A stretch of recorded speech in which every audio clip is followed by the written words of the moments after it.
South Africa siyabingelela.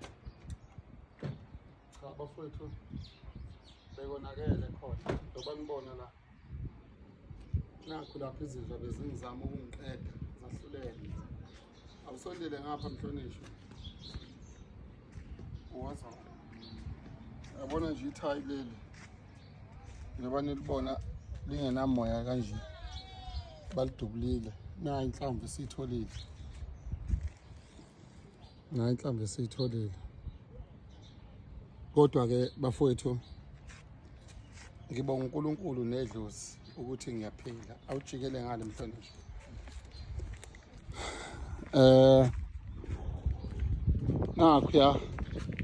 Nakho la ilimele khona imoto njengoba nibona la. Kodwa uNkulunkulu nedlozi siyaphila bafowethu. Siyaphila.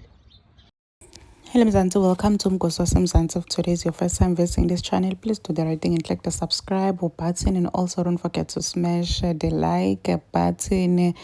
Bebasho kumqedza mzimba okhala imali ngedenhlavu kwasho-ke kona ukuthi basaphansi laba phansi rather namveli nqandi basesenayo njengoba usinzile sibonile kuyasikhomba imoto ukuthi idutshulwe amahlandla lamaningi kepha uphume aphila umzimba okhala imali uyasho nje ukuthi ubonga laba phansi kanye nalabadzala ubonga futhi anembanze guys ngibani umuntu lodubula muntu bese kuhlala inhlavu cha guys because we know ukuthi once nje umuntu wathola inhlavu atitokhala namaphoyisa sekane something lead la ngalandzela yona using that inhlavu. I don't know if mhlambe mina ngine information lengekho right, but that's what I know.